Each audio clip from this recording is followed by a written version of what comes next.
அறிவியல் பேரவையின் 2025-26 நிலம் விஞ்ஞானி. இன்னைக்கு நாம ஹெர்பல் மெடிசன் அப்படிங்கிற ப்ராஜெக்டுக்காக ஆயுர்வேத முறைப்படி விஷ காய்ச்சலுக்கான மருந்து எப்படி செய்யணுங்கிறத பார்க்க போறோம். இந்த மருந்து தயாரிக்கிறதுக்கு தேவையான இன்கிரீடியன்ஸ் சுக்கு, நல்ல மிளகு,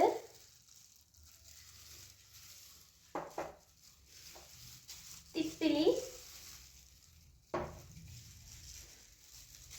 அதிமதுரம், சித்தரத்தை, அமிர்தவள்ளி, வேப்பம்பட்டை, பற்படகம், நிலவேம்பு, வெற்றிலை, அப்புறம் கருப்பட்டி. இப்போ நாம மருந்து தயாரிக்க போறோம். இதுக்காக 5 கிராம் நல்ல மிளகு எடுத்திருக்கேன். இதை நாம இப்போ இதில் போட்டு சதைக்க போறோம்.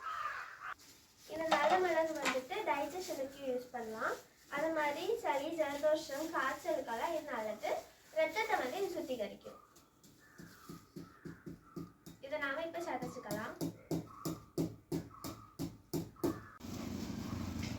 நல்ல மிளகா நம்ம சதைச்சாச்சு. இப்போ நம்ம ஒரு பவுல்ல மாற்றி வச்சுக்கலாம்.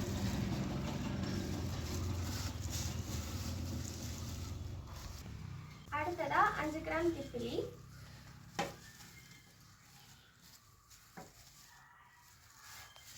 இதே நம்ம சதைச்சுக்கலாம்.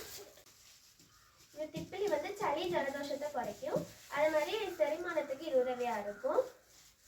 அதே மாதிரி இது வலி நிவாரணியாகவும் செயல்படும். இது இம்யூனிட்டி சிஸ்டத்தை வந்து ஸ்ட்ராங் ஆகும்.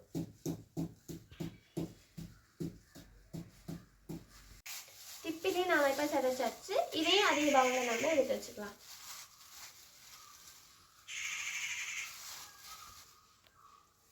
இப்ப நாம 5 கிராம் சுக்கு ஆட் பண்ண போறோம். சுக்கு வந்து சளி, ஜலதோஷத்துக்கு அப்புறம் செரிமானத்துக்கு வந்து ரொம்ப நல்லது.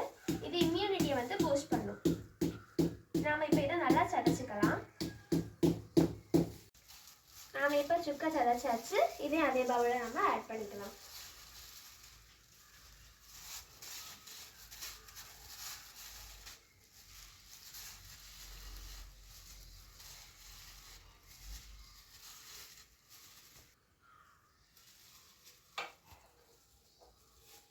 அடுத்ததான் நாம இப்ப சித்திரத்தை ஆட் பண்ண போறோம். இது வந்து சளி, ஜலதோஷத்துக்கெல்லாம் வந்து நல்லது. அது மாதிரி இம்யூன் சிஸ்டத்தை வந்து இது வந்து பூஸ்ட் பண்ணும். ஜாயிண்ட் பெயின்ஸுக்கெல்லாம் அதை நம்ம யூஸ் பண்ணிக்கலாம். இதை நம்ம இப்போ நல்லா சதைக்கலாம்.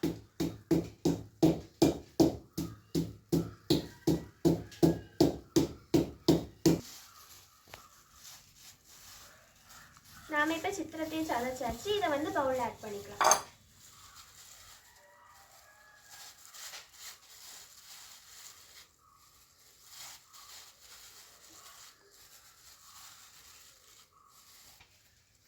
அதுக்கப்புறம் நம்ம அதிமதுரம் ஆட் பண்ண போறோம். இதுவுமே வந்து 5 கிராம். இது வந்து சளி, ஜலதோஷத்தெல்லாம் இது வந்து மாற்றும். அது மாதிரி கூடவே இம்யூன் சிஸ்டத்தை வந்து பூஸ்ட் பண்ணும். அதே மாதிரி இது வந்து தொண்டை கட்டி இருக்கிறதெல்லாம் மாற்றும். இதை நம்ம இப்போ சதைச்சுக்கலாம். நாம இப்போ அதிமதுரத்தை சதைச்சாச்சு. இதே நம்ம வந்து இந்த பவுல்ல ஆட் பண்ணிக்கலாம்.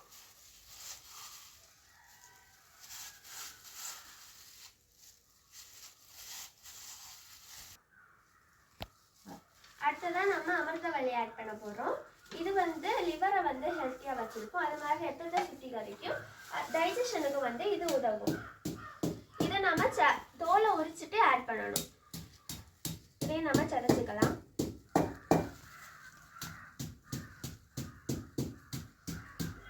நாம இப்ப அமிர்தவள்ளியை சதைச்சாச்சு. இதே நம்ம அந்த பவுல்ல ஆட் பண்ணிக்கலாம்.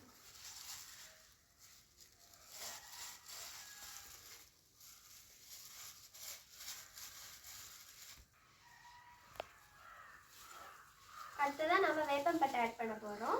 இது வந்து கிருமிகளை கொல்லும். அதே மாதிரி காய்ச்சல், வயிற்றுப்போக்குக்கு இதை யூஸ் பண்ணிக்கலாம். வேப்பம்பட்டையை நாம இப்ப சதைச்சாச்சு. இதை நம்ம இந்த பவுல்ல ஆட் பண்ணி வச்சுக்கலாம்.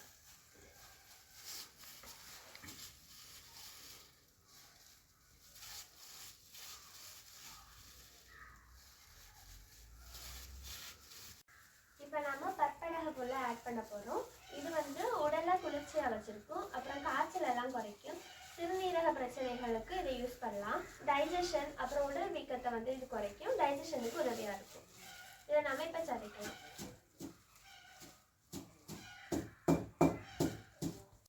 இப்போ நம்ம பற்படகத்தை சதைச்சாச்சு. இதை நம்ம பவுலில் ஆட் பண்ணிக்கலாம்.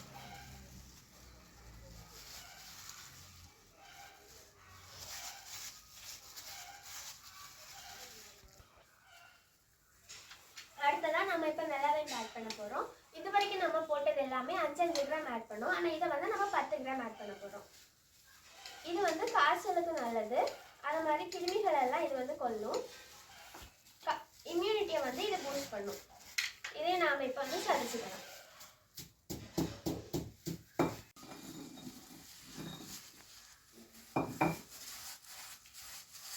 இப்போ நம்ம சதைச்ச வெள்ளாரத்தை இப்போ வந்து பவுலில் ஆட் பண்ணிக்கலாம்.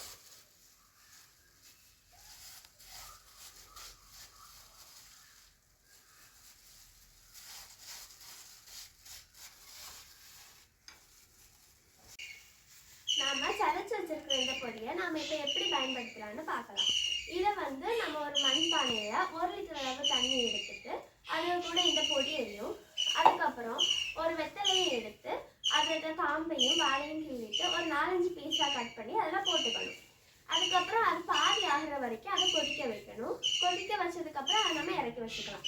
அதுக்கப்புறம் அது நல்லா ஆறினதுக்கப்புறம் நாம் அதை குடிக்கும்போது ஒரு கருப்பட்டியை எடுத்து அதில் சீவி போட்டுட்டு நம்ம அதை பயன்படுத்திக்கலாம்.